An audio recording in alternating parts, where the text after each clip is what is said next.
Hizo una pausa y luego me hizo notar: ellos nunca lo verán a usted. Quedé tan deprimido por el veredicto del físico que pasé el resto del tiempo en Tamuán-chan de un humor negro y temo que no fui muy buena compañía para mis socios. Cuando un guía de la tribu de los Pocomán, de la lejana selva sur, nos mostró los maravillosos lagos del Ciscao, los miré tan fríamente como si el dios de la lluvia maya, Chak, los hubiera creado solo para afrentarme personalmente.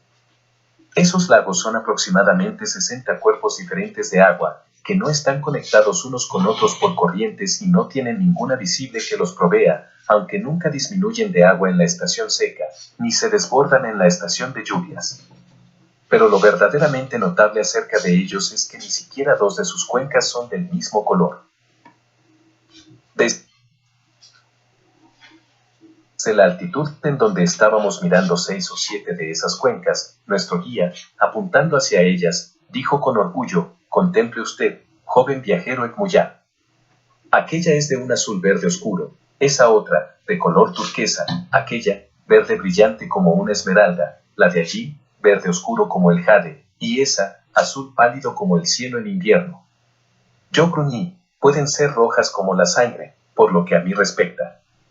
Y por supuesto esto no era realmente la verdad. La verdad era que yo estaba viendo todo y a todos a través de mi negro desaliento. Por un tiempo muy breve, acaricié una idea optimista tratando algunos experimentos con el cristal del maestro Xibalbá. Sabía que era para ver cosas de cerca, más de cerca y claramente, pero aún así traté de todas formas, sosteniéndolo cerca de mi ojo, a la distancia de un brazo mientras miraba unos árboles distantes, luego poniéndolo cerca de las ramitas de un arbusto y retrocediendo hasta que difícilmente podía ver el mismo cristal. De nada sirvió. Cuando lo apuntaba hacia las cosas a la distancia de una mano, el cuarzo hacía que todo se viera indistinto más de lo que lo veían mis ojos sin ayuda. Y esos experimentos me deprimieron todavía más. Aún con los compradores maya estuve irritado y taciturno, pero afortunadamente había tanta demanda por nuestras mercancías que mi conducta desagradable fue tolerada. Bruscamente rehusé el canje de sus pieles de jaguar, ocelotes y otros animales, y las plumas de guacamaya, de tucán y de otros pájaros. Lo que yo quería era polvo de oro o moneda corriente, pero esas cosas casi no circulaban en aquellas tierras incivilizadas. Así es que les dejé saber que canjearía nuestras mercancías, telas, vestidos, joyería y chucherías, medicinas y cosméticos, solamente por plumas de Quetzaltóatl. Debo hacer notar que, en teoría, cualquier cazador que adquiera esas plumas verde esmeralda de largo de una pierna estaba obligado, bajo pena de muerte, a presentarse inmediatamente al cacique de la tribu, quien las utilizaría ya sea como adorno o como moneda corriente en sus 334/846. Tratos con otros caciques maya y los más poderosos gobernantes de otras naciones. Pero en la práctica, creo que no tengo mucha necesidad de decirles que los cazadores daban a sus caciques solo unas pocas de esas raras plumas y guardaban para sí la mayor parte de ellas, para su enriquecimiento. Ya que yo rehusé tratos que no fueran más que con plumas de Quetzaltóatl, los clientes ofrecieron sus pieles y otras cosas entre sus propios compañeros, haciendo apresurados tratos, y yo obtuve las plumas del Quetzaltóatl. Conforme fuimos canjeando nuestras mercancías, fui vendiendo los esclavos que las cargaban. En esa tierra de débiles, ni siquiera los nobles tenían mucho trabajo para los esclavos y pagaban poco por ellos. Sin embargo, cada cacique tribal estaba ansioso de vanagloriarse de su superioridad sobre los otros rivales y tener más esclavos, aunque más bien fueran una carga para su despensa. Eso constituía un legítimo lujo del que se podían envanecer. Así es que, en muy buen polvo de oro vendí nuestros diferentes esclavos en una forma imparcial, 2 por jefe, a los caciques de los Xochitl, Quiché y Celtal, y solamente nos acompañaron de regreso a la tierra de los Chiapa los 2 que nos quedaron. Uno cargaba el gran bulto, aunque ligero, de las plumas de Quetzaltóatl, y la carga del otro consistía en aquellas mercancías que todavía no habíamos vendido. Como lo había prometido, el artesano Xibalbá había terminado los cristales que estaban listos cuando regresé a Chiapán, 127 de ellos, en varios tamaños, y gracias a que había vendido los esclavos, pude pagarle en polvo de oro como le había prometido. Mientras él envolvía cada cristal por separado, cuidadosamente, y luego los acomodaba todos juntos en una tela haciendo un solo paquete, yo le dije por medio del intérprete, Maestro Xibalbá, estos cristales hacen que un objeto se vea más grande. ¿Alguna vez ha inventado usted cristales que hagan que las cosas se vean más pequeñas? Oh, sí, dijo sonriendo. Hasta mi bisabuelo trató de hacer algunas otras cosas aparte de los cristales para encender fuego. Todos lo hemos hecho. Yo también, solo por diversión. Le platiqué cuán limitada era mi visión y añadí, un doctor maya me dijo que mis ojos estaban formados de tal manera que parecía que siempre estaba mirando a través de uno de esos cristales de aumento. Yo me pregunto si podría encontrar una cosa como cristal reducido y si al mirar a través de él. Él me miró con interés, se frotó la barbilla, dijo, y se fue a su cuarto de trabajo que estaba atrás de la casa. Regresó trayendo un cajón de madera con varios departamentos pequeños y en cada uno de ellos había un cristal. Ninguno de ellos era como el cristal simétricamente convexo como una concha de mar, todos ellos eran de diferentes formas, incluso algunos eran pirámides en miniatura. Guardo esto solo como una curiosidad, dijo el artesano. No tiene ningún uso práctico, pero algunos de ellos tienen raras características. Este, por ejemplo. Él levantó un pedacito con 3 lados planos. Este no es un cuarzo, sino una clase de piedra caliza. 335 diagonal 846.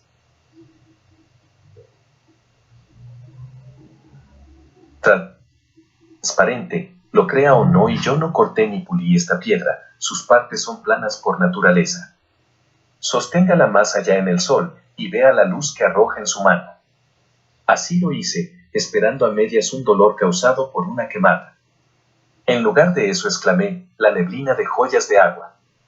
La luz del sol al pasar por el cristal hacia mi mano se transformaba, era una banda de colores, partiendo desde el rojo oscuro en un extremo, hasta el amarillo, el verde, el azul y el púrpura profundo, un pequeño simulacro del arco coloreado que surge en el cielo después de la lluvia. Pero usted no anda buscando cosas para jugar, dijo el hombre. Usted quiere un cristal de disminución. Aquí está. Y él me dio una pieza redonda que no tenía su superficie convexa sino cóncava, lo que quiere decir que se veía como si tuviera 2 platos juntos pegados en el fondo.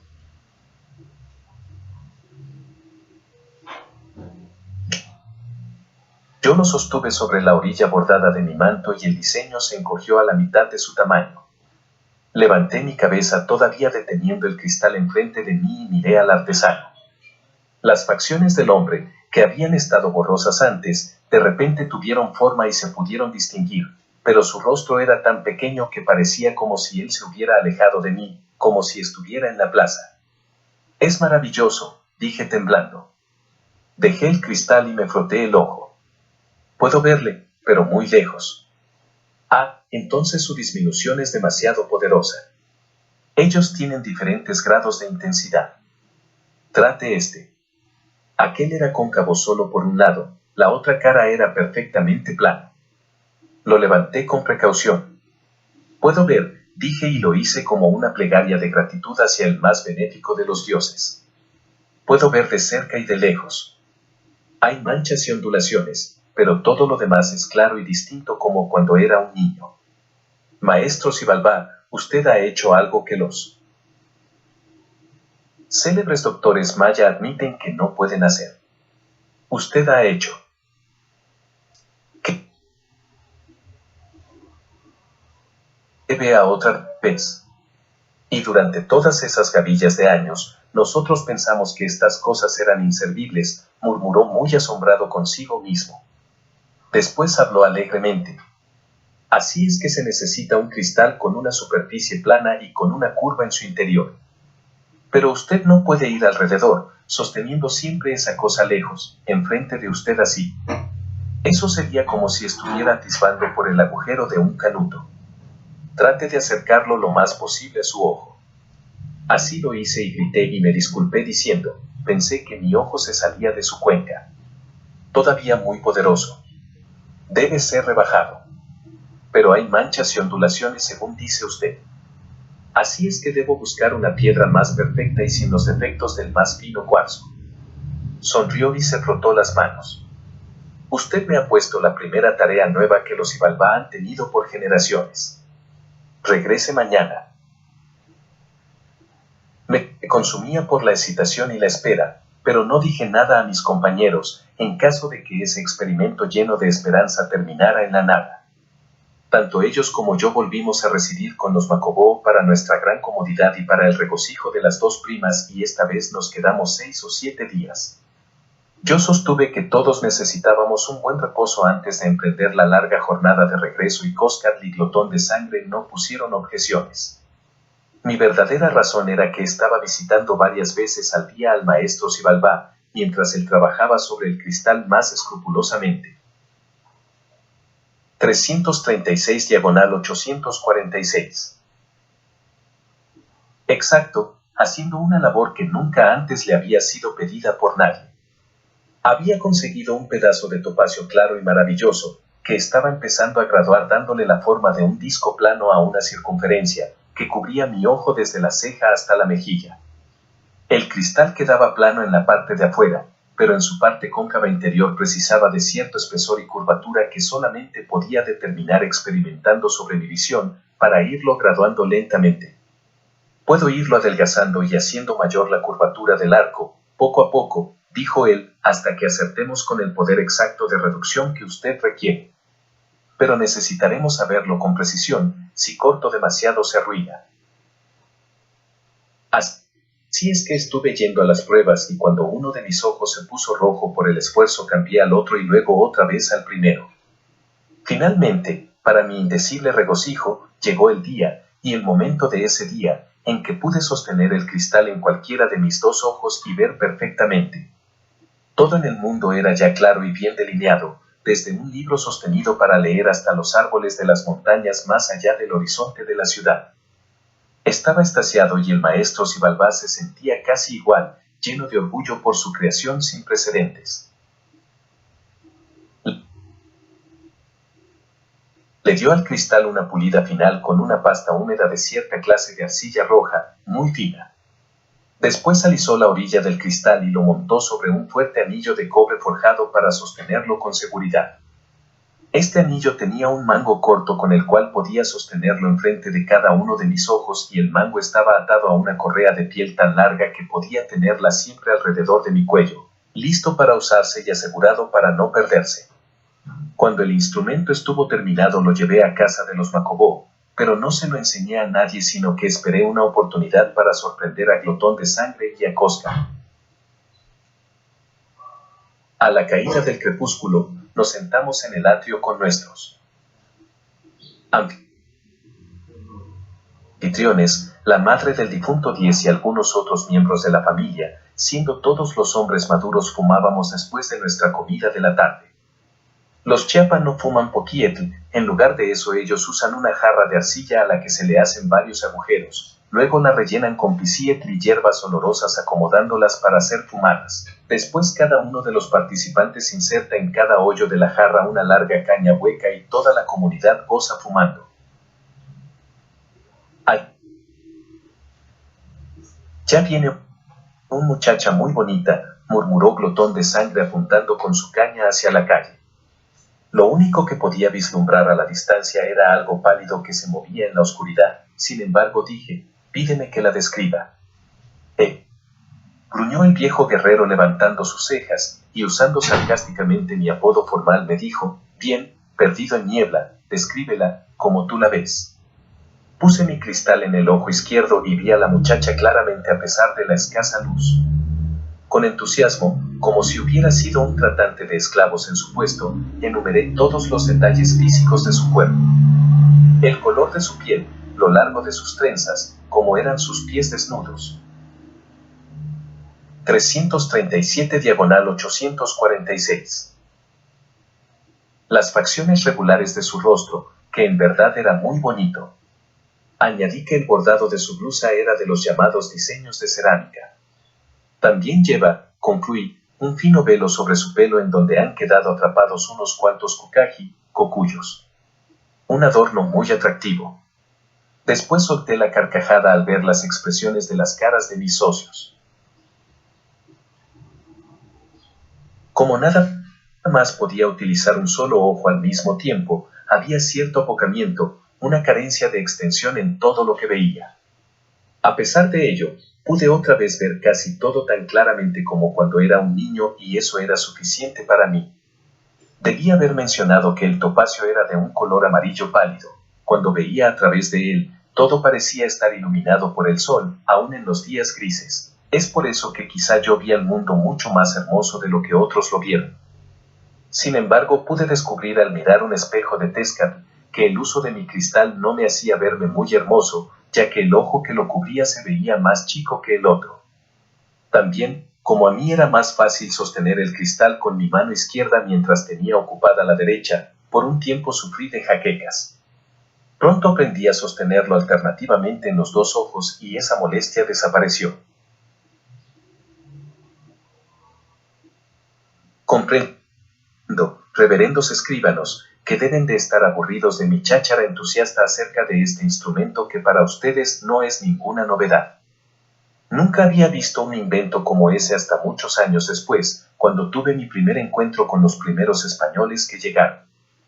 Uno de los frailes capellanes que desembarcaron con el capitán general Cortés llevaba dos de esos cristales, uno en cada ojo, sostenidos por un cordón de piel atado alrededor de su cabeza. Pero, para mí y para el artesano en cristales, mi topacio fue una invención nunca vista antes. De hecho, él rehusó todo pago por su trabajo y aún por el topacio, que debió de ser muy costoso. Insistió en que se sentía bien pagado por el simple orgullo de haber hecho una cosa que aún los maestros artesanos de la gente jaguar jamás soñaron.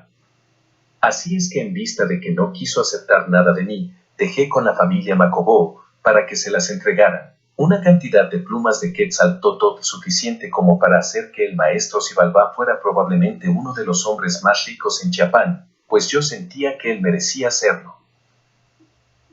Aquella noche, miré las estrellas. Como había estado por tanto tiempo deprimido, de pronto y muy comprensiblemente me sentía muy feliz, así es que les dije a mis socios, ahora que puedo ver, me gustaría contemplar el océano. Y estuvieron tan contentos con mi cambio de temperamento, que no pusieron ninguna objeción y pronto dejamos Chiapán yendo hacia el sur y luego hacia el este, aunque tuvimos que volver a atravesar gran cantidad de montañas, en las que había varios volcanes en movimiento. Sin embargo, salimos de esa sierra sin ningún incidente y llegamos a la 338/846.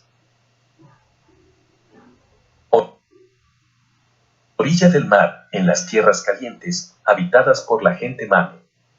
A esa región llana se la conoce por su conochú y los mames se dedican a trabajar en la producción de algodón y sal, que comercian con otras naciones. El algodón crece en una tierra ancha y fértil que queda entre las montañas rocosas y las playas arenosas. En aquel tiempo estábamos en invierno y por eso no había nada distintivo en esos campos, pero volví a visitar Soconochú en la estación caliente, cuando las motas de algodón son tan grandes y profusas que las ramas verdes que las sostienen desaparecen de la vista. Todo el campo parece blanqueado por una pesada nieve, a pesar de que caían bajo el peso del calor agobiante del sol. La sal se recoge cada año, construyendo diques en las partes poco profundas de las lagunas a lo largo de la costa y dejando secar sus aguas para después cerner la sal de la arena. Como aquella es tan blanca como la nieve, es muy fácil de distinguir en la arena, pues todas las playas del Soconochco son de un color negro opaco, están formadas por el cascajo, el polvo y las cenizas de los volcanes que se encuentran tierra adentro. La espuma de las rompientes del Mar del Sur tampoco es blanca, sino que se ve de un color gris sucio ocasionado por las arenas oscuras siempre en movimiento. Como la cosecha de algodón y la recolección de la sal son dos faenas muy fatigosas, los Mame estuvieron muy contentos de pagarnos un buen precio, en polvo de oro, por los 2 últimos esclavos que nos acompañaban, y también nos compraron las últimas mercancías que nos quedaban. Así, tanto Coscat, Glotón de Sangre y yo nos quedamos sin carga, solamente con nuestros bultos de viaje, un pequeño fardo de cristales para encender lumbre y un fardo voluminoso pero ligero de plumas que podíamos cargar sin ayuda. De regreso a casa, ya no nos molestaron más bandidos, quizás porque no parecíamos ser una caravana de mercaderes o quizás porque todos los que existían habían oído acerca de nuestro primer encuentro, cuando pasamos por allí. Nuestra ruta al noroeste fue fácil a todo lo largo de la costa, por tierras llanas todo el camino, teniendo a nuestra izquierda lagunas tranquilas o un mar murmurante, y a nuestra derecha las altas montañas. El clima era tan agradable que solo buscamos refugio en 2 aldeas, Pijijí entre la gente Mame y Tonalá entre la gente Mixe, y solamente para darnos el lujo de tomar un baño de agua fresca y gozar de las delicias que el mar local nos ofrecía, huevos crudos de tortuga y carne cocida de ese mismo animal, camarones cocidos, toda clase de mariscos cocidos o crudos, y aún filetes asados de un pez llamado Yeyemichi, que nos dijeron que era el más grande del mundo y puedo decir que es uno de los más sabrosos. Al fin nos encontramos caminando afanosos directamente hacia el este y otra vez sobre el istmo de Tecuantepec, pero ya no nos detuvimos en esa ciudad, porque antes de llegar allí nos encontramos con otro mercader que nos dijo que si nos desviábamos un poco hacia el norte de la ruta este que llevábamos, encontraríamos un camino más fácil a través de las montañas de Tzempulán, diferente del que habíamos tomado antes. 339/846. A mí me hubiera gustado mucho volver a ver a mi preciosa Giebele, no tanto por visitarla simplemente, sino también para poder inquirir acerca de esas personas misteriosas que guardaban el colorante púrpura. Pero después de todo nuestro vagabundear, creo que me sentía impelido de volver a casa urgentemente. Como sabía que mis compañeros también se sentían igual, me dejé convencer para desviarnos hacia el norte, hacia el camino sugerido por el mercader. Esa ruta también nos llevó por un largo camino, a través de otra parte de Huaxiacac por la que no habíamos pasado antes, aunque no quisimos detenernos para nada, hasta que llegamos otra vez a la ciudad capital de Saachil.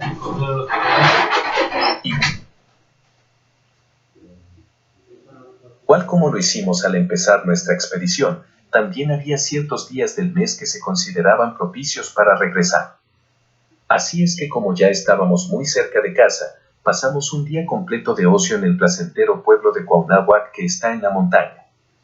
Cuando por fin habíamos escalado la última altura, los lagos y la isla de Tenochtitlán estuvieron a vista y me fui deteniendo en el camino para poder admirarla a través de mi cristal. Quizás viéndola a través de un solo ojo se haya perdido la dimensión de la ciudad, pero de todas maneras era algo muy consolador de ver, los edificios blancos, los palacios brillando a la luz del sol primaveral, los coloridos destellos de sus jardines en las azoteas, las volutas de humo azul de sus templos y fogones, sus banderas de plumas flotando casi sin movimiento en el aire suave, y luego la inmensa pirámide con sus templos gemelos dominándolo todo. Con una mezcla de orgullo y alegría, cruzamos finalmente el camino puente de Coyohuacan y entramos en la poderosa ciudad la tarde del día de buen augurio 1 Casa, en el mes llamado el Gran Despertar, en el año 9 Cuchillón. Habíamos estado fuera por 142 días, más de 7 meses nuestros, y habíamos vivido muchas aventuras y conocido muchos pueblos y lugares maravillosos, pero era muy agradable regresar al centro de la majestad mexica, el corazón del único mundo. Estaba prohibido a todo Pochtecatl que entrara, en plena luz del día, dentro de la ciudad con toda su caravana, o que desfilara ostentosamente a su entrada, sin importar el éxito que hubiera obtenido y cuánta utilidad pudiera traer la expedición. Aun sin que hubiera existido esa ley de moderación, cada uno de los Pochtecatl se daba cuenta de que debía regresar a casa con prudencia y discreción. No todas las personas en Tenochtitlán se daban cuenta de cómo dependía de los intrépidos mercaderes viajeros toda la prosperidad mexica, pues mucha gente se resentía de la legítima utilidad que los mercaderes percibían por la prosperidad que brindaban. La clase noble reinante en particular, ya que ellos obtenían su riqueza del tributo pagado por las naciones vencidas e insistían en que el comercio pacífico derogaba su 340/846 porción de vengada del botín de guerra, y estaban en contra del simple comercio. Así es que cada uno de los Pochtecat que regresaban entraba a la ciudad con vestidos sencillos, escondidos bajo una capa de polvo, y dejaba que los portadores de su tesoro lo siguieran en 1 o 2 hombres. Cuando un mercader construía su casa debía ser muy modesta, aunque en sus armarios, arcones y bajo los pisos fuera acumulando gradualmente una riqueza que le permitiría construir un palacio que rivalizaría con el del Hueytlatoani. Mis socios y yo no tuvimos ningún problema al entrar en Tenochtitlán. No llevábamos ninguna caravana de Tamémine y nuestra carga consistía solo en unos cuantos bultos polvorientos. Nuestras ropas estaban manchadas y gastadas y ninguno de nosotros fue a su propia casa, sino que llegamos a una posada común para viajeros.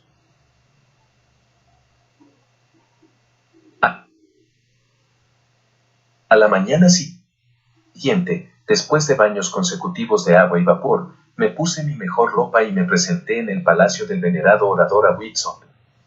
Como no era un desconocido para el mayordomo de palacio, no tuve que esperar mucho tiempo para ser recibido en audiencia. Besé la tierra frente a Ahuitzotl, aunque me abstuve de utilizar mi cristal para verlo claramente, ya que no estaba seguro de lo que el señor pudiera objetar al ser visto así. De todas maneras, conociéndolo como lo conocía, puedo asegurar que lucía tan mal encarado como siempre y tan fiero como la piel de oso que adornaba su trono. Estamos muy complacidos y también muy sorprendidos de verte regresar intacto, Pochtecatl-Mistli, dijo con aspereza. Entonces, ¿tu expedición fue un éxito? Creo que dejará buena utilidad, venerado orador, repliqué. Cuando los viejos Pochteca hayan evaluado la mercancía, usted podrá juzgar por la parte que le corresponderá a su tesoro. Mientras tanto, señor, espero que usted encuentre esta crónica interesante. A lo cual entregué a uno de sus asistentes los libros maltratados por el viaje que tan fielmente había escrito. Contenían muchas de las cosas que les he estado narrando, reverendos frailes, con la excepción de haber omitido muchas insignificancias, como mis encuentros con mujeres, aunque considerablemente incluía más descripciones del terreno, de las comunidades y sus gentes, aparte de muchos mapas que había dibujado. Ahuitzotl me dio las gracias y me dijo, nosotros y nuestro consejo de voceros, los examinaremos atentamente. Yo le contesté, en caso de que alguno de sus consejeros sea muy viejo o falto de vista, señor orador, encontrará esto muy útil, y le alargué uno de los cristales para encender lumbre. Traje un buen número para vender, pero el más grande y brillante lo traje como un regalo para el Hueytlatoani. Él no se sintió muy impresionado hasta que le pedí permiso para acercarme y demostrarle cómo podía utilizarlo, tanto para el escrutinio en la lectura de palabras pintadas como para cualquier otra cosa.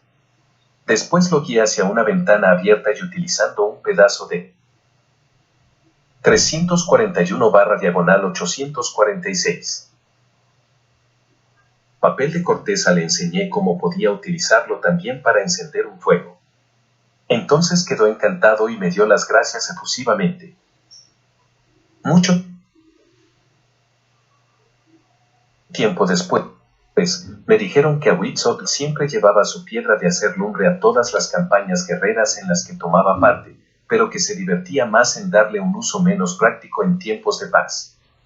Ese venerado orador ha sido recordado, hasta nuestros días, por su carácter irascible y sus caprichos crueles. Su nombre ha venido a ser parte de nuestro lenguaje, pues cualquier persona que cause problemas, ahora es llamada Ahuitzotl.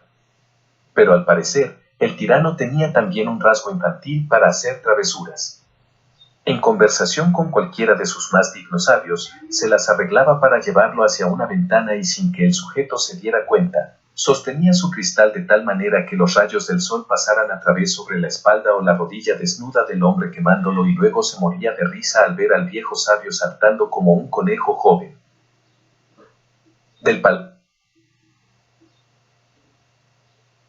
palacio regresé a la posada para recoger a Coscat y Glotón de Sangre, ambos también limpios y bien vestidos, y por nuestros 2 fardos de mercancías. Los llevamos a la casa de los Pochteca e inmediatamente fuimos recibidos por los 3 viejos que nos habían ayudado en nuestra partida. Mientras nos servían tazas de chocolate con esencia de magnolia, Coscat abrió el más grande de nuestros bultos para que su contenido fuera examinado. «Ayo», exclamó uno de los viejos. «Ha traído solamente en plumas una respetable fortuna. Lo que debe hacer es conseguir a los nobles más ricos y ofrecérselas en subasta, por polvo de oro. Cuando se alcance el precio más alto, hasta entonces, deje que el venerado orador sepa acerca de la existencia de esta mercancía. Simplemente para mantener su propia supremacía, él pagará muy por encima del precio más alto de postura. Como ustedes lo aconsejen, mis señores, dije estando de acuerdo y luego hice otra. Señala Coscat para que abriera el bulto más pequeño. «Allá», dijo. Otro de los viejos. «Me temo que en esto usted no ha estado muy atinado». Y movía tristemente entre sus dedos 2 o 3 cristales. «Están muy bien pulidos y cortados, pero me apena decirle que no son joyas. Son simples cuarzos, cuyo valor intrínseco es mucho menor al del jade y no tiene ninguna relación religiosa como la que le da tan insólito valor a este». Coscat no pudo evitar una risita, ni tampoco Glotón de Sangre una sonrisa de conocimiento. Yo también sonreí cuando dije, sin embargo, observen, mis señores, y les mostré las 2 propiedades de los cristales e inmediatamente se excitaron. «Increíble», dijo uno de los viejos. «Usted ha traído algo completamente nuevo a Tenochtitlán». «¿Dónde los encontró?», dijo otro. No piense ni siquiera en contestarme. Discúlpeme por preguntarle eso. Un tesoro único que solo puede ser del que lo descubrió». El tercero dijo, «Ofreceremos los más grandes a los nobles más altos y…». Le interrumpí haciéndole notar que todos los cristales, chicos y grandes, tenían la misma propiedad por igual, de agrandar los objetos y de encender fuegos, pero él me hizo callar con 342/846.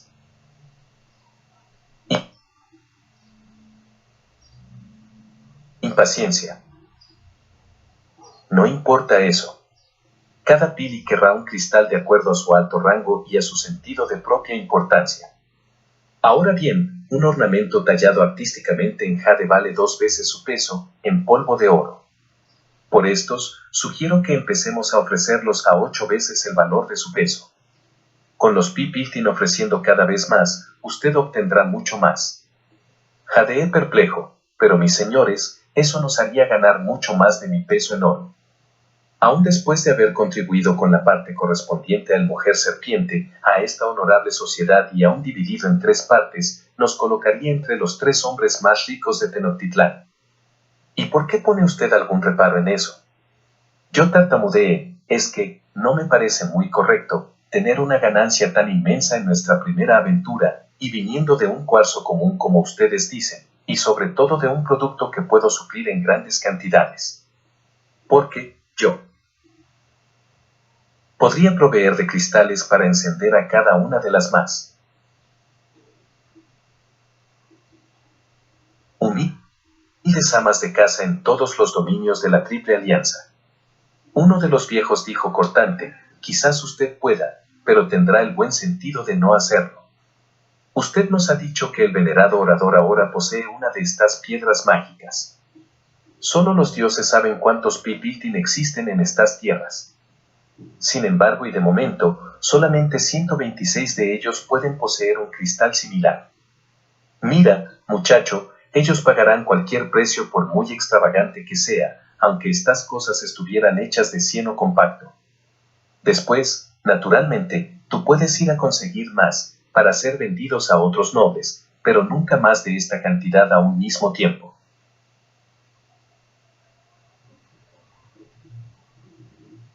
Coscat estaba radiante de felicidad y se veía a Glotón de Sangre más que divertido.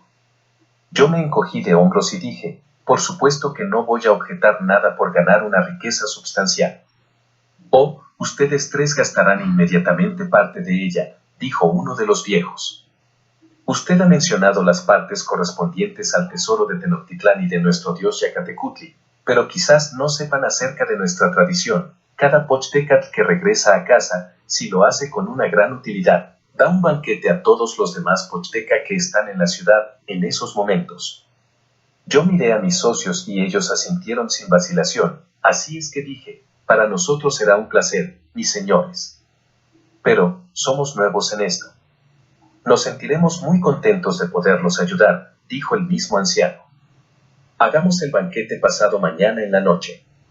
Pondremos a su disposición todas las facilidades que para esa ocasión les brinda el edificio. También nosotros nos encargaremos de todo lo relativo al banquete, comida, bebida, músicos, danzantes, mujeres y, por supuesto, invitaremos a todos los Pochteca calificados y accesibles, mientras que ustedes pueden invitar a aquellas personas que deseen. Ahora, y movió su cabeza como un gallo, el banquete puede ser modesto o extravagante de acuerdo a sus gustos y generosidad. Otra vez consulté silenciosamente con mis socios y luego dije expansivamente, es el primero. Tiene que estar a la altura de nuestro éxito. Si fueran ustedes tan amables, me gustaría pedirles que cada 343/846 plato, cada bebida, cada invitación sean de lo más fino posible y sin mirar el costo. Hagamos que este banquete sea recordado. Yo por lo menos, lo recuerdo vívidamente. Anfitriones e invitados nos vestíamos de lo mejor. Como ya formábamos parte de los prósperos y emplumados Pochteca, a Coscat, a Glotón de Sangre y a mí se nos estaba permitido usar cierta cantidad de ornamentos de oro y joyas, para señalar nuestra nueva posición en la vida.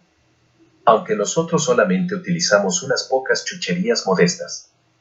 Yo solo llevaba el broche de oro y piedra sangre que la señora de Tolan me había dado hacía ya mucho tiempo y una pequeña esmeralda en la aleta derecha de mi nariz, pero mi manto era del más fino algodón bordado, mis sandalias, de lo más fino y con lazos hasta la rodilla, mi pelo, que me lo había dejado crecer durante el transcurso de mi viaje, estaba recogido en la nuca con un anillo de piel roja trenzada. En los patios del edificio se asaban 3 venados sostenidos y volteados por varas sobre una inmensa zona de brasas y toda la comida era incomparable en calidad y en cantidad. Los músicos tocaban, pero no tan fuerte como para molestar la conversación. Había muchas bellas mujeres circulando entre la multitud y muy seguido alguna de ellas ofrecía una graciosa danza acompañada por la música. 3 de los esclavos del establecimiento fueron puestos a nuestro servicio y cuando no estaban ocupados en eso, se colocaban detrás de nosotros 3, dándonos aire con grandes abanicos de plumas. Nos presentaron a toda una procesión de mercaderes y escuchamos sus relatos sobre sus más notables excursiones y adquisiciones. Glotón de Sangre había invitado a 4 o 5 de sus compañeros, viejos guerreros, y muy pronto todos ellos estuvieron alegremente borrachos. Como Coscatl y yo no conocíamos a nadie en Tenochtitlán, no tuvimos a quien invitar, pero de pronto apareció un huésped inesperado, que hubiera podido ser un invitado mío. Una vez a mi lado dijo, Topo, tú nunca dejas de sorprenderme. Cuando me volví para ver quién era, me encontré con el viejo color cacao que varias veces había aparecido en otros momentos significativos de mi vida. En esa ocasión estaba menos sucio y mejor vestido, por lo menos llevaba manto encima de su taparrabo. Le dije sonriendo, no más Topo, y levanté mi topacio para verlo con más claridad. Al hacer eso, de alguna forma tuve la sensación de encontrar algo muy familiar en él, pero a la vez diferente, como si me recordara a alguien más. Él sonrió casi con maldad, diciendo, siempre te encuentro de diferentes maneras, primero como una insignificancia, luego como un estudiante, un escribano, un cortesano, un villano perdonado, un héroe guerrero, y ahora, un próspero mercader, mirando malignamente a través de un ojo dorado. Yo le dije, usted mismo, venerable, me sugirió que viajara. Bienvenido a la fiesta, diviértase. Allá, yo no puedo, si tú no puedes. Levanté las cejas. ¿Y por qué no? ¿Habría de gozar de mi banquete para celebrar el éxito de mi empresa? ¿De tu empresa?, preguntó mofándose. Todas tus hazañas. 344/846. Pasadas han sido por tu propia voluntad. Sin ayuda. Tú solo. Oh, no, dije, con la esperanza de que mi negación desviara los golpes de las oscuras implicaciones que se desprendían de sus preguntas. Usted será presentado a mis socios, que tomaron parte en esta empresa. En esta empresa.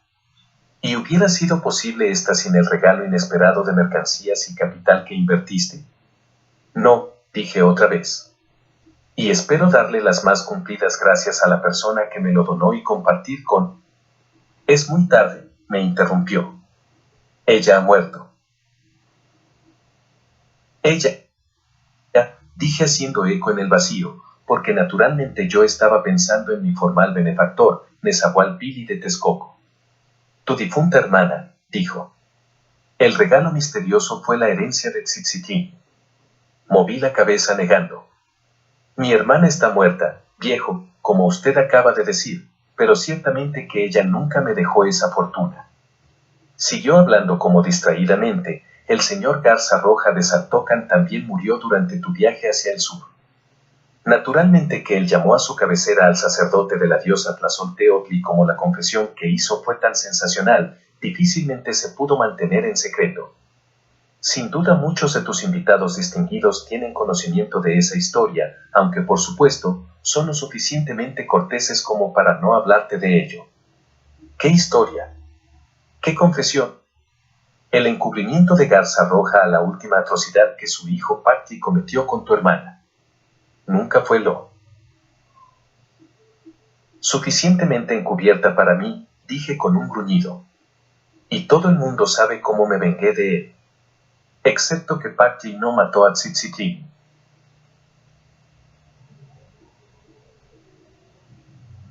De pronto sentí que todo me daba vueltas y solo pude jadear. El señor Alegría la torturó y la mutiló a fuego y navaja con una insana habilidad, pero no fue su tonali que muriera en el tormento. Luego, con el permiso tácito de su padre y con, por lo menos, la muda aquiescencia de los padres de la muchacha, la echó fuera de la isla. Eso fue lo que Garza Roja confesó a la que come suciedad, y cuando el sacerdote hizo esto público causó un rugir en todo Saltocan. Me aflige decirte también que el cuerpo de tu padre fue hallado al pie de la cantera, al parecer saltó desde la orilla. Tu madre cobardemente huyó. Nadie sabe a dónde, lo que es una fortuna para ella. Él empezó a irse diciendo con indiferencia, creo que son todas las nuevas que han ocurrido desde que te fuiste. Bien, podemos ahora divertirnos. Espera, dije fieramente, cogiéndolo del nudo que sostenía su manto en el hombro. Tú, fragmento con patas de las tinieblas de Mictlán. Cuéntame él. Esto. ¿Qué fue de Tzitzitini? ¿Qué quieres decir con eso de que... Regalo me lo envió ella.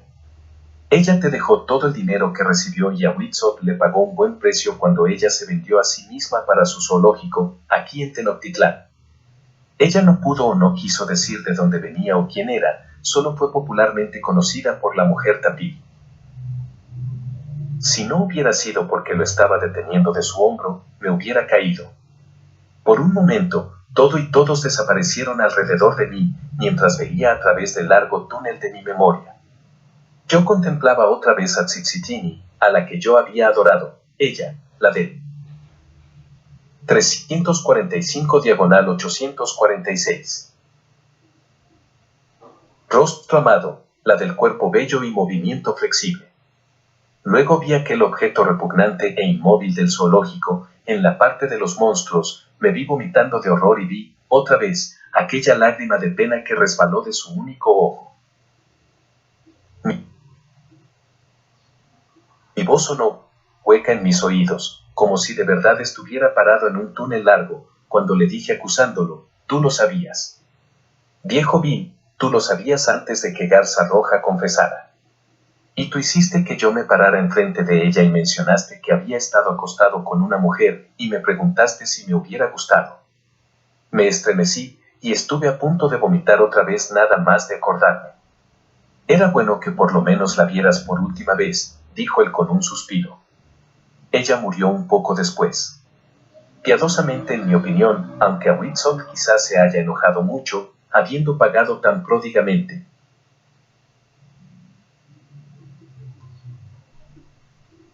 Volví en mí y me di cuenta de que lo estaba sacudiendo con violencia y diciendo con demencia, nunca hubiera comido la carne de tapir en la selva, de haberlo sabido. Pero tú lo has sabido todo el tiempo. ¿Cómo lo sabías?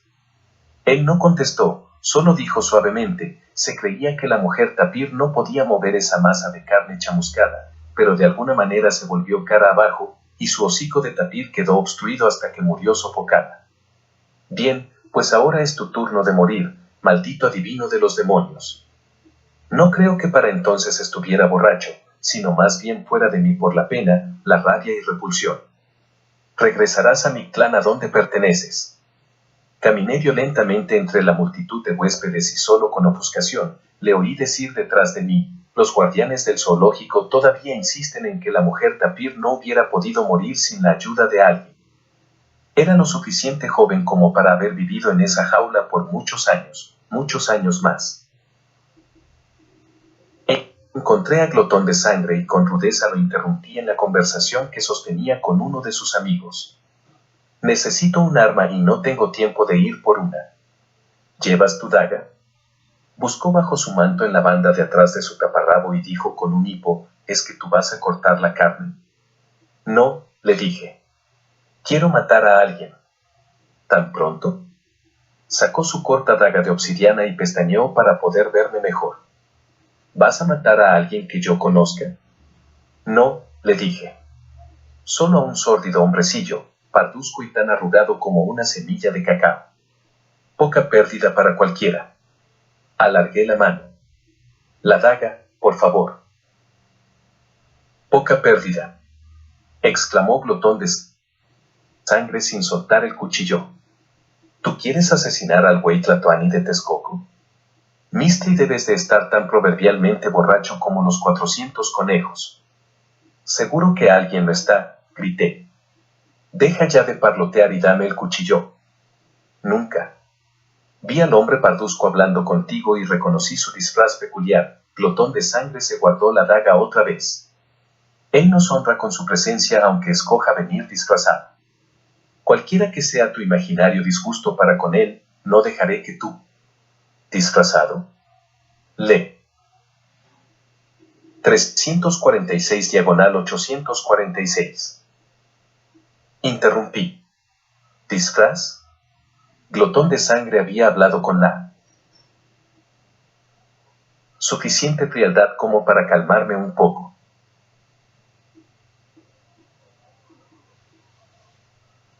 Uno de los guerreros, amigo de él, me dijo, quizás solo nosotros, que hemos combatido con frecuencia con él, nos damos cuenta de ello. Nezahualpilli le gusta ir así a veces, de esa manera puede observar a los demás desde su propio nivel y no desde las gradas del trono. Aquellos de nosotros que lo hemos conocido lo suficiente como para reconocerlo, no lo hacemos notar. Todos estáis lamentablemente embrutecidos, dije. Yo también conozco a Nezahualpilli y sé que él tiene todos sus dientes.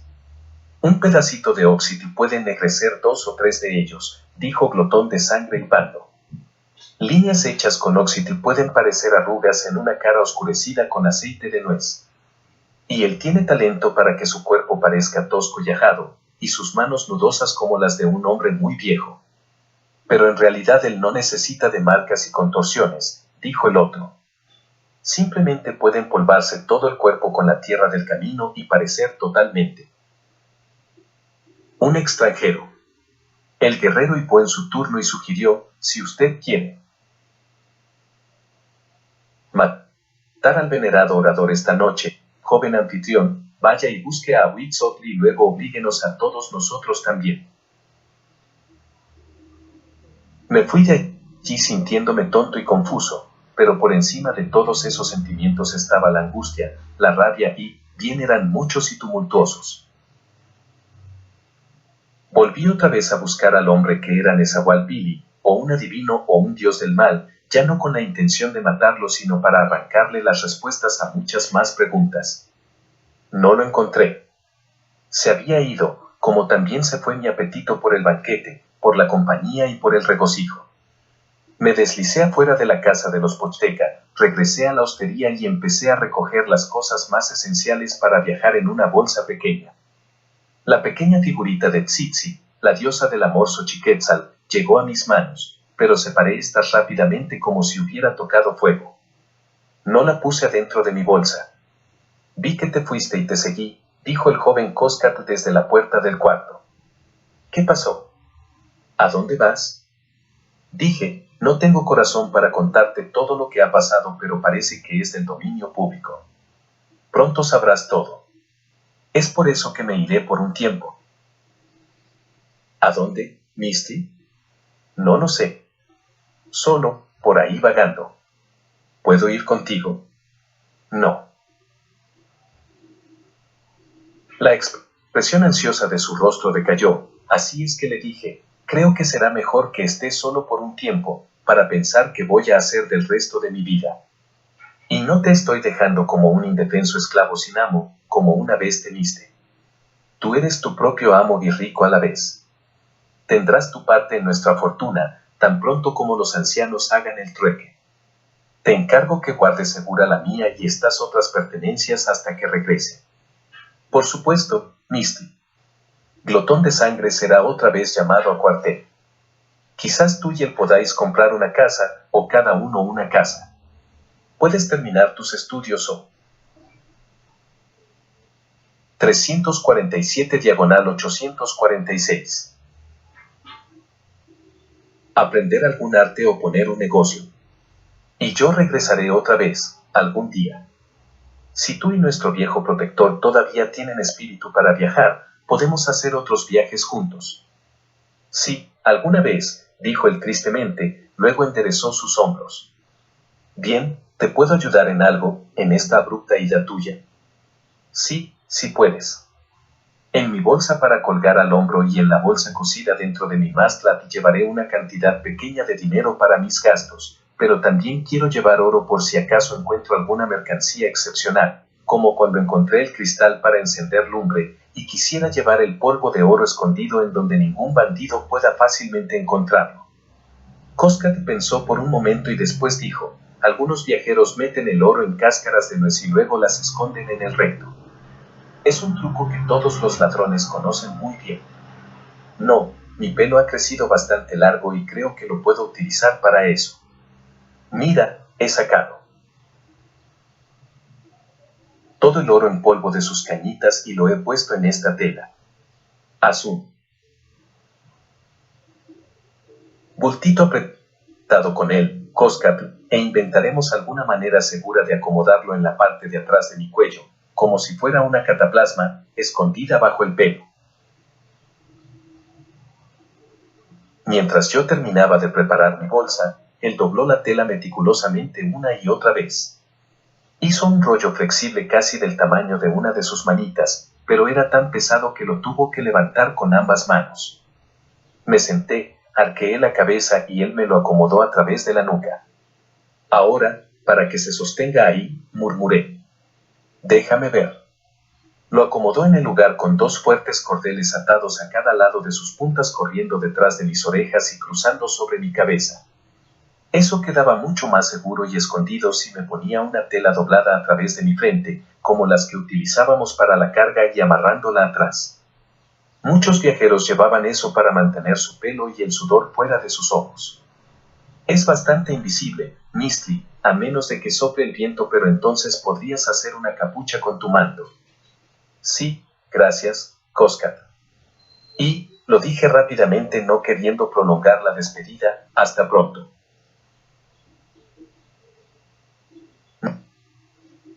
No tenía miedo de la Llorona, ni de ningún otro de los espíritus malévolos que se suponía que cazaban en la oscuridad a los incautos que se aventuraban por las calles, como yo.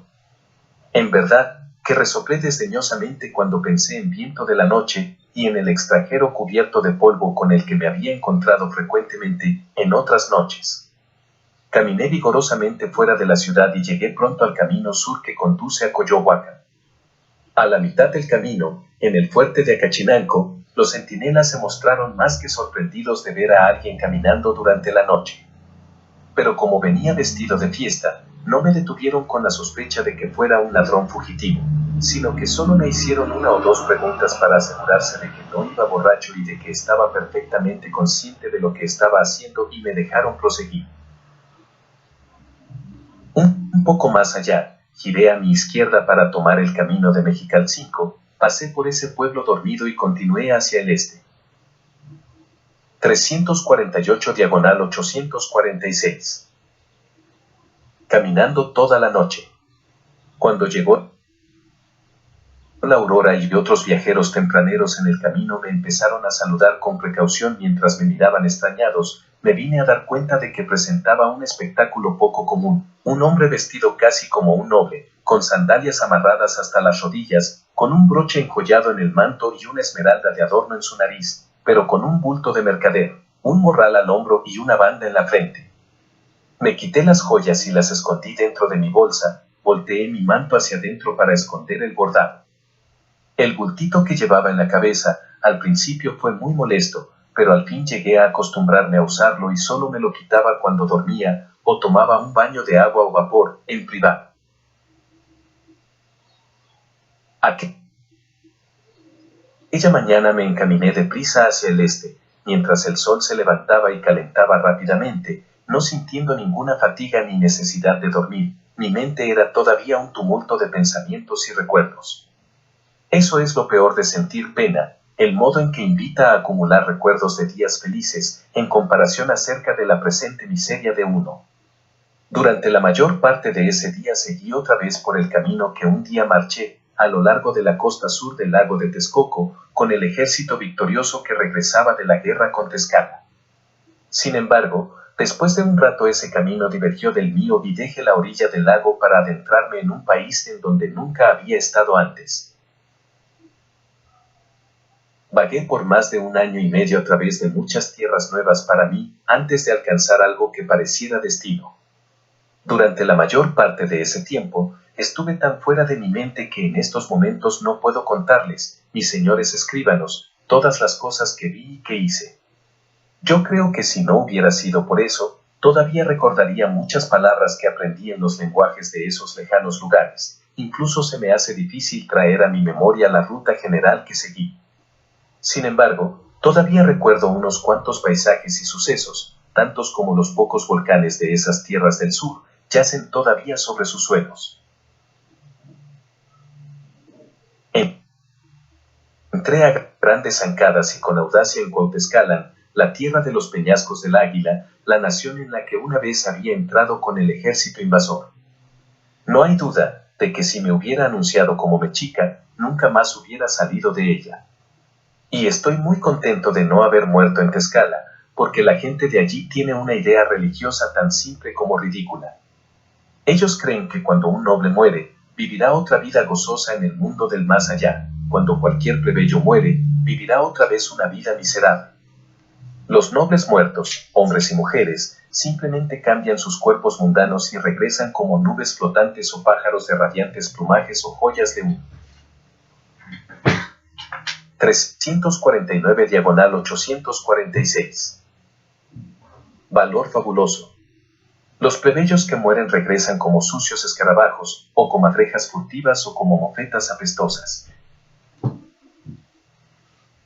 De todas maneras, no morí en Tezcala, ni siquiera fui reconocido como uno de los odiados mexica.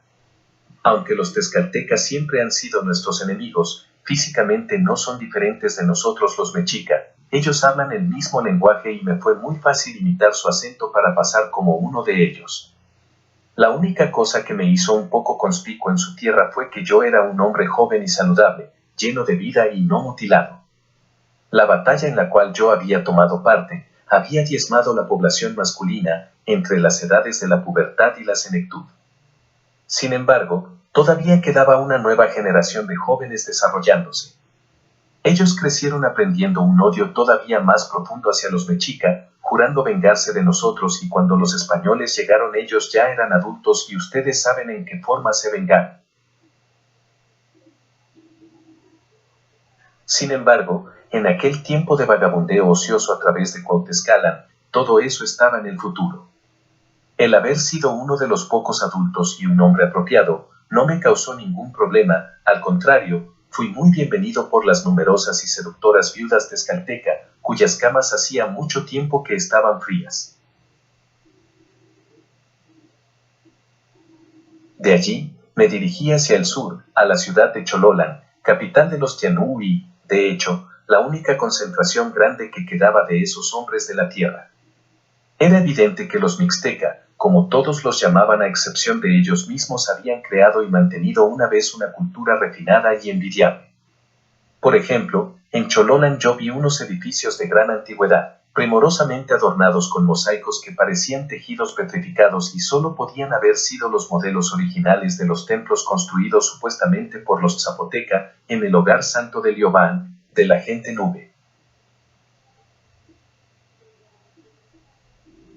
También hay una montaña en Chololan, que en aquellos días tenía en su cumbre un magnífico templo dedicado a Quetzalcóatl, un templo de lo más artísticamente embellecido con tallas coloreadas de la serpiente emplumada. Sus españoles lo arrasaron, aunque, aparentemente, tomaron prestado algo de la santidad de ese lugar, pues he oído decir que han construido una iglesia cristiana en su lugar. Déjenme decirles, esa montaña no es tal, es una pirámide de ladrillos cocidos al sol, hecha por los hombres y tiene muchos más ladrillos que los pelos que tiene un hato de venados, cubiertos de cieno y hierbas desde tiempos antes de los tiempos. Nosotros creemos que es la pirámide más antigua de todas estas tierras, sabemos que ha sido la más gigantesca que se ha construido. Puede ser que ahora se vea como cualquier otra montaña cubierta de árboles y de arbustos, y puede ser que sirva para exaltar y elevar su nueva iglesia, pero no dejo de pensar que su Señor Dios debe de sentirse muy incómodo por haber usurpado esas alturas que fueron levantadas para el servicio de Quetzalcóatl y no para otro. 350/846. La ciudad de Chololan estaba gobernada no por un hombre sino por dos, con igual poder. Ellos eran llamados por Tlaquiach, el señor de lo que está encima, y Tlalchac, el señor de lo que está abajo, significando que reinaban, por separado, sobre las cosas espirituales y materiales respectivamente. Me fue dicho que los dos hombres tenían diferencias con frecuencia y que incluso llegaron a los golpes, pero en aquel entonces ellos estaban, por lo menos temporalmente, unidos en una enemistad contra Tezcala, la nación por la que acababa de pasar. Ya olvidé cuál era la pendencia, pero, al poco tiempo de mi llegada a Chololan, había arribado también una comisión de 4 nobles tezcalteca, mandados por su venerado orador, Xicotenca, para discutir y resolver la disputa. Los señores Tlaquiachi y Tlalchiac rehusaron, incluso, dar audiencia a los enviados. En lugar de eso, ordenaron a los guardias de su palacio que los cogieran y los mutilaran, haciéndolos regresar a su tierra a punta de espada. Los 4 nobles tenían la piel de sus caras completamente desollada y antes de que regresaran a Tezcala bamboleantes y gimiendo, sus cabezas parecían hechas de carne cruda con bolas de ojos y sus rostros parecían colgajos pendiendo sobre sus pechos. Creo que todas las moscas de Chololan nos siguieron por el camino del norte, fuera de la ciudad. Puesto que yo solo podía ver como resultado de ese ultraje una guerra, y como que no quería que se me llamara a filas para pelear, también salí apresuradamente de Chololan y me dirigí hacia el este. Después de haber cruzado otra frontera invisible y ya estando en la nación totonaca, me detuve un día y una noche en una aldea y desde la ventana de la posada podía ver al poderoso volcán llamado Citlaltépetl, estrella de la montaña. Estaba muy satisfecho de verlo desde esa respetable distancia, usando mi cristal de topacio. Podía ver su picacho helado y humedecido por las nubes, desde la aldea por siempre caliente, verde y llena de flores. El Citlaltépetl es la montaña más alta de todo el mundo conocido, tan alta que la nieve cubre su cono enteramente más arriba de su tercera parte, excepto cuando su cráter arroja grumos mezclados de lava y ceniza y hace que la montaña se vea roja en su cumbre en lugar de blanca. Me han dicho que este fue el primer punto visible que avistaron sus barcos desde alta mar. En el día, sus vigías veían la nieve de su cono y por la noche el resplandor de su cráter, mucho antes de que pudieran vislumbrar cualquier otra cosa de la Nueva España. El Citlaltépetl es tan viejo como el mundo, sin embargo, hasta ahora ningún hombre, nativo o español, ha podido escalarlo hasta su cumbre. Y si alguno lo hizo, es muy probable que las estrellas al pasar le hayan arañado el trasero. Luego llegué a otro límite de las tierras Totonaca, la playa del Océano del Este, a una bahía encantadora llamada Chalchihuacuecan, que significa el lugar en donde abundan cosas bellas. Si menciono esto es solamente porque constituye una pequeña coincidencia, si bien yo no. 351/846. Lo sabía entonces. En otra primavera, otros hombres pusieron sus pies en ella, reclamando para España esa tierra, plantando en sus arenas una cruz de madera y una bandera de colores sangre y oro y llamando a ese lugar por el de la Vera Cruz. Las playas de ese océano eran mucho más bonitas y hospitalarias que las costas a lo largo del Soconucho. Las bahías no eran de tierra negra volcánica, sino de fina arena blanca y amarilla y algunas veces tenían el color rojizo del coral. El océano no era turbulento y en color verde sucio, sino de un cristalino turquesa, gentil y murmurante. Rompía sobre las arenas con una espuma blanca y susurrante y en muchos lugares se inclinaba tanto playa adentro y el agua estaba tan baja que podía vadear casi fuera de la vista de la tierra, antes de que el agua me llegara a la cintura. Al principio, la costa del océano me guió casi directamente hacia el sur, pero después de varias largas carreras, esa costa se curvaba en un gran arco. Así es que casi imperceptiblemente me encontré viajando hacia el sureste, luego hacia el este y finalmente hacia noreste. Como ya dije antes, lo que nosotros en Tenochtitlán llamábamos el Océano del Este, es más apropiadamente el Océano del Norte. Por supuesto que esas playas no son todas solo arenas festoneadas por palmeras, pues las hubiera encontrado monótonas si así fueran. A lo largo de mi camino, muchas veces me encontré con ríos desembocando en el mar y necesité acampar a la espera de algún pescador o barquero que me cruzara en su canoa hueca, de tronco de árbol.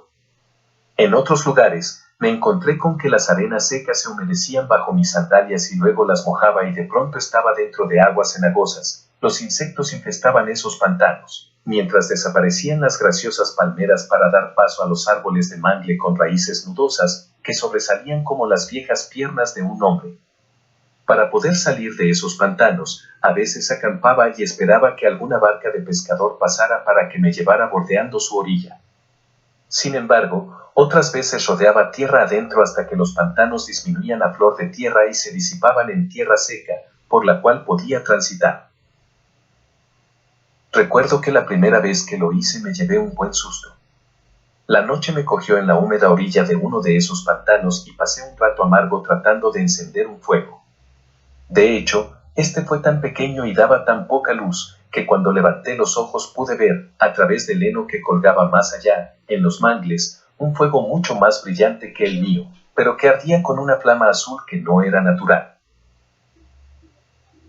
Las estaba ahí. Pensé inmediatamente, habiendo oído historias del fantasma de una mujer que camina por esas regiones, envuelta en unas vestiduras que emiten una luz atemorizante. De acuerdo con esas historias, cualquier hombre que se aproxime a ella se dará cuenta de que su vestido es solamente una caperuza para esconder la cabeza, y que el resto de su cuerpo está desnudo y es seductoramente bello. 352/846. Inevitablemente, se verá tentado a acercarse más, pero ella seguirá tratando de esquivarlo y de repente se encontrará caminando sobre arenas movedizas, de las que por desgracia no podrá salir. Mientras él es tragado por ellas y antes de que su cabeza desaparezca, las Tabai por fin dejará caer su capucha para revelar que su rostro es solo una calavera sonriendo perversamente. Llevando mi cuchillo de obsidiana, me moví agachándome hasta donde estaban las raíces y los árboles de mangle y después me arrastré sobre ellos. La llama azul me esperaba. Probaba cada parte del terreno antes de poner completamente mi pie con todo su peso y si bien me llegué a mojar hasta las rodillas y mi manto se desgarró con las espinas de los arbustos circundantes, nunca llegué a hundirme. La primera cosa que noté fue un olor poco usual. Por supuesto, todo el pantano era lo suficientemente fétido, con aguas estancadas, raíces podridas y mohosos hongos venenosos, pero ese nuevo olor era horrible, como de huevos podridos. Yo pensé para mí, ¿cómo es posible que un hombre persiga a una la más bella Stabai, si ella apesta tanto? Sin embargo proseguí y, finalmente me paré enfrente de la luz, pero no era un fantasma de mujer en lo absoluto.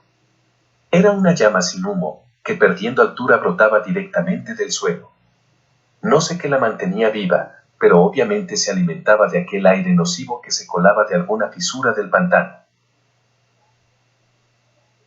Quizás otros fueron atraídos a sus muertes por la luz, pero la Stabai es completamente inocente de eso. Y nunca he podido descubrir por qué ese aire maloliente puede prender una llama cuando un aire ordinario no lo hace. Sin embargo, después, en varias ocasiones me volví a encontrar con el fuego azul, siempre con el mismo hedor y la última vez me tomé la molestia de investigar, y encontré otro material tan extraordinario como el aire que lo enciende. Cerca de la llama de la Stabai me paré sobre una clase de vegetal viscoso e instantáneamente pensé, esta vez las arenas movedizas me han agarrado. Pero no, fácilmente pude librarme y cogí un puñado apretado de ese cieno y regresé con él al campamento. Era negro como el óxido que se extrae de la savia del pino, aunque más pegajoso, como goma. Cuando lo examiné enfrente del fuego, un pedacito cayó sobre las llamas causando un fuego más alto y más caliente. Muy contento de ese descubrimiento accidental, tiré todo el puñado sobre el fuego y este ardió brillantemente toda la noche, sin que yo tuviera que poner más ramas. Desde entonces cada vez que tenía que acampar cerca de un pantano, no me tomaba la molestia en juntar ramas secas, buscaba el cieno negro, ciertas clases de burbujas y fango, y siempre hacía un fuego mucho más caliente y brillante del que podría haber hecho cualquiera de los aceites que acostumbrábamos para el uso de nuestras lámparas. Para entonces, estaba en las tierras de la gente que nosotros los mexica llamábamos indiscriminadamente los olmeca, simplemente porque ese pueblo era nuestro principal suministrador de oro. Por supuesto, sus 353/846 gentes estaban divididas en varias naciones, Coatzacoalli, Coatlicamac, Cupilco y otras, pero toda esa gente era muy parecida. Muchos hombres iban inclinados bajo el peso de sus nombres y las mujeres y los niños iban constantemente masticando. Es mejor que me explique. En los árboles originarios de esa nación, hay dos clases que cuando su corteza se corta, gotea una savia que se solidifica hasta cierto grado. Un árbol produce el oli que nosotros usamos en su forma más líquida como goma de pegar y en su forma más dura, en nuestras elásticas pelotas tláctil. La otra clase de árbol produce una goma más suave de sabor dulce llamada tzictli. No tiene absolutamente ningún uso excepto ser mascada. No quiere decir comida, nunca se traga, cuando pierde su sabor o elasticidad se escupe y otro pedazo se pone en la boca y se masca, se masca y se masca.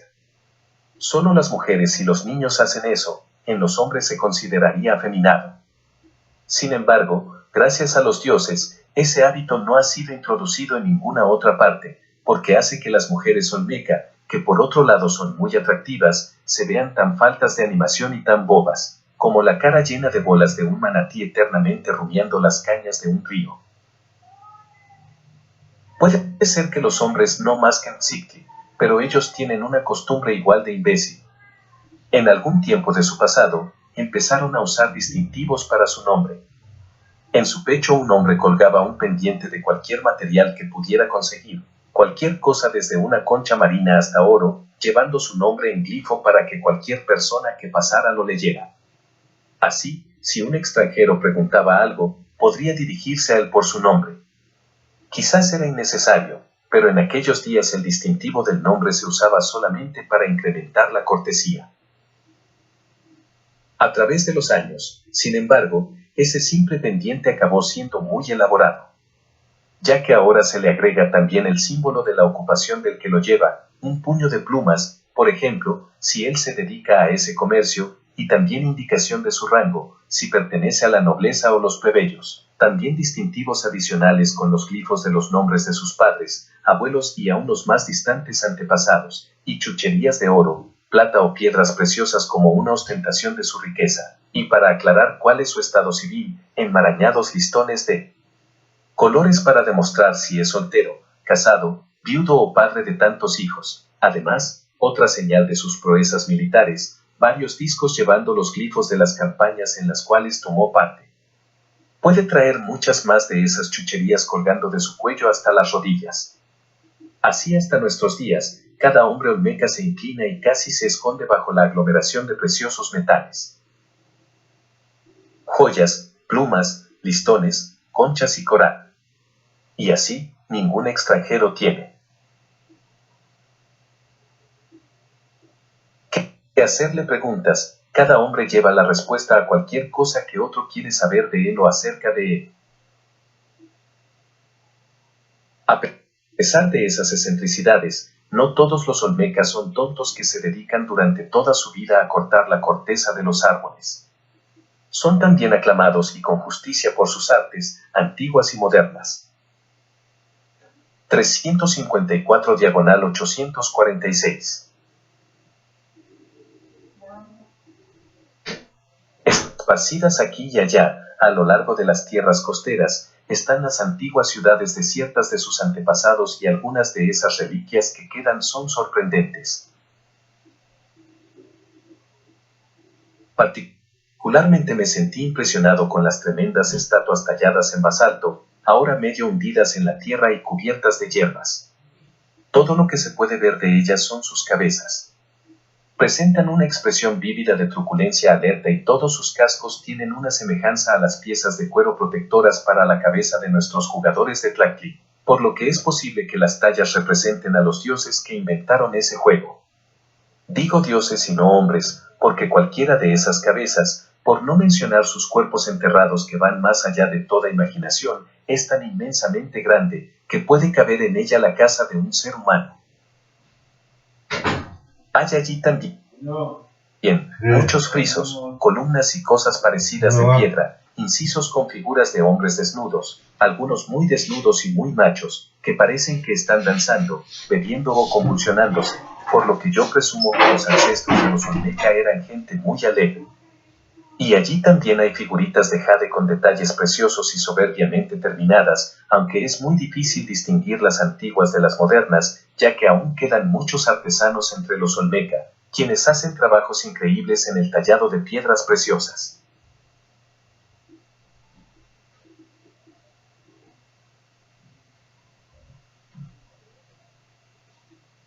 En la tierra llamada Cupilco, en su ciudad capital Cicalaca, bellamente situada en un delgado y largo pedazo de tierra, con el océano azul pálido a un lado y con una laguna verde claro al otro lado, encontré a un artesano llamado Tusten cuya especialidad era hacer peces y pájaros pequeñitos, no más grandes que la falange de un dedo, y cada una de las infinitesimales plumas y escamas de esas criaturas estaban hechas alternativamente en oro y plata.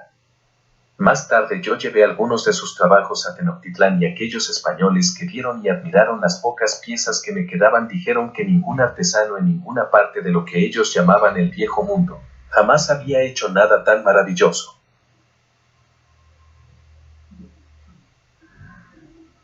Yo continué siguiendo la costa, que entonces me guiaba hacia el norte a lo largo de la península maya de Ulumil-Quds. Ya les he descrito brevemente esa tierra monótona, mis señores, y no gastaré más palabras para hacerlo, excepto para mencionar que en su costa del oeste recuerdo solamente un pueblo, lo suficientemente grande para ser llamado pueblo, Quimpeche, y en la costa del norte otro, Tío, y en la costa del oeste otro, Chactemar. Para entonces había estado ausente de Tenochtitlán durante más de un año. Así es que en una forma general me encaminé a casa otra vez. Desde Chactemal me dirigí a tierra, hacia el oeste, cruzando a lo ancho de la península. Llevé conmigo bastante atoli, chocolate y otras raciones de comida para viajar, además de cierta cantidad de agua. Como ya he dicho, es una tierra árida, con un clima maligno y no tiene una estación. 355/846. De lluvia bien definida. Crucé esas tierras en lo que podía ser su mes de junio, que es el mes 18 del año maya, llamado Kunku, trueno. No lo llamaban así porque trajera tormentas o por lo menos una llovizna, sino porque ese mes es tan seco que las tierras de por sí secas hacen el ruido de un trueno artificial, gimiendo y crujiendo, como si ellas se encogieran y se arrugaran.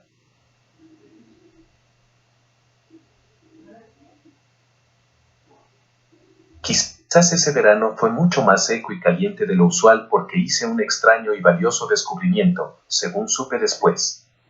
Un día llegué a un pequeño lago que parecía estar formado del cieno negro, que ya antes había encontrado en los pantanos de los Olmeca y que había utilizado para prender los fuegos de mis campamentos. Tiré una piedra en el lago, pero ésta no se hundió, rebotó en la superficie como si el lago hubiera sido de oli duro. Con mucho cuidado puse un pie en su negra superficie y me encontré con que ésta sostenía perfectamente bien mi peso. Era chapopotli, un material parecido a resina dura, pero negro. Derretido ensusado para hacer que las antorchas ardan más brillantemente, para rellenar las grietas de los edificios, como un ingrediente en varias medicinas y como una pintura que no deja pasar el agua. Sin embargo, jamás había visto un lago lleno de eso. Me senté en su orilla para comer un poco, contemplando ese descubrimiento. Mientras estaba allí sentado, el calor del Kunku que todavía estaba haciendo que el campo retumbara y estallara alrededor de mí, hizo que de pronto se resquebrajara el chapopotli del lago. Su superficie se abrió en todas direcciones, como si hubiera estado hecha de telaraña. Después, se separó en pedazos negros y dentados, que fueron arrojados a un lado, mientras que de su fondo sobresalían unas cosas largas negroparduzcas que parecían ser las ramas y los brazos de un árbol, por mucho tiempo enterrado. Me felicité a mí mismo por no haberme aventurado en el lago, en el momento en que éste crujió, pues probablemente hubiera sido herido en su convulsión. Pero, para cuando acabé de comer, todo estaba quieto otra vez. El lago ya no era liso, estaba agrietado con un revoltijo de fragmentos lustrosamente negros. Sin embargo, no parecía que fuera otra vez a agitarse y tenía mucha curiosidad acerca de los objetos que habían sido arrojados fuera de la superficie. Así es que, cautelosamente volví a aventurarme por el lago, y cuando comprobé que no me hundía, caminé con cuidado a través de los pedazos y protuberancias agrietadas, y me encontré con que esas cosas eran huesos.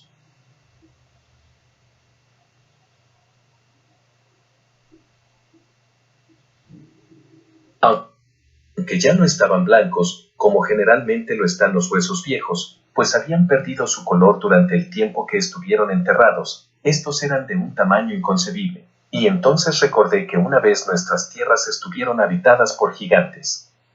Pero, aunque reconocí una costilla y un hueso de muslo allí, también me di cuenta de que no pertenecían a un gigante humano, sino a algún animal monstruoso.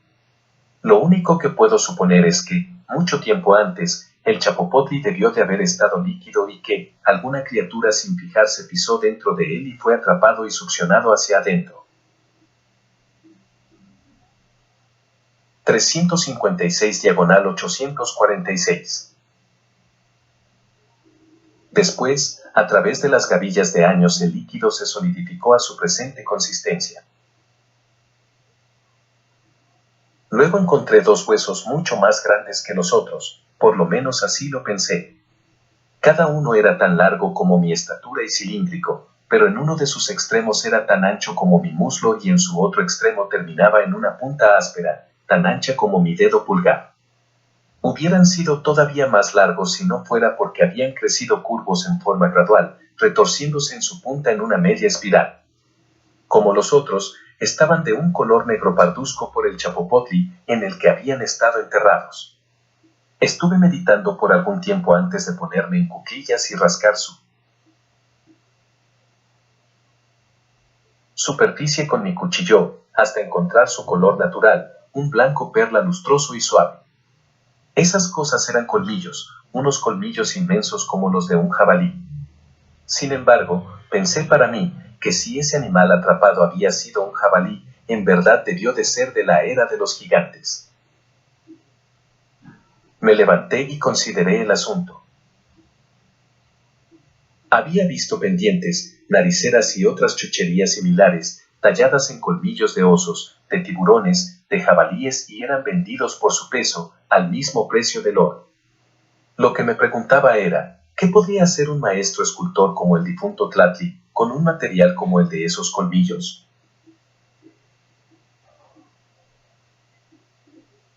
Como el país estaba escasamente habitado, cosa que no era sorprendente en vista de su destemplanza, tuve que andar hasta las tierras verdes y dulces de Cupilco, antes de llegar a la aldea de una oscura tribu olmeca. Todos los hombres se dedicaban a sacar la goma de los árboles, pero entonces no era la estación de recolectar la savia, así es que estaban sentados sin trabajar. No necesité ofrecer demasiada paga para que 4 de los más fuertes trabajaran para mí, como cargadores. Aunque casi los perdí cuando se dieron cuenta de hacia dónde nos dirigíamos. El lago Negro, me dijeron, era al mismo tiempo sagrado y pavoroso, y un lugar al que se deba evitar, así es que tuve que aumentar el precio prometido, antes de seguir adelante. Cuando llegamos allí y les mostré los colmillos, se dieron prisa en sacarlos, 2 hombres para cada colmillo y luego, a pesar de lo pesados que eran, corrieron alejándose lo más rápido posible. Los guié a través de Cupilco y hacia la orilla del océano a lo largo de esa franja de tierra, hacia la ciudad capital de Cicalanca, para llegar al taller del maestro Tusten. Él miró sorprendido y no muy complacido, cuando mis cargadores se acercaron bamboleándose bajo el peso de lo que parecían ser unos troncos.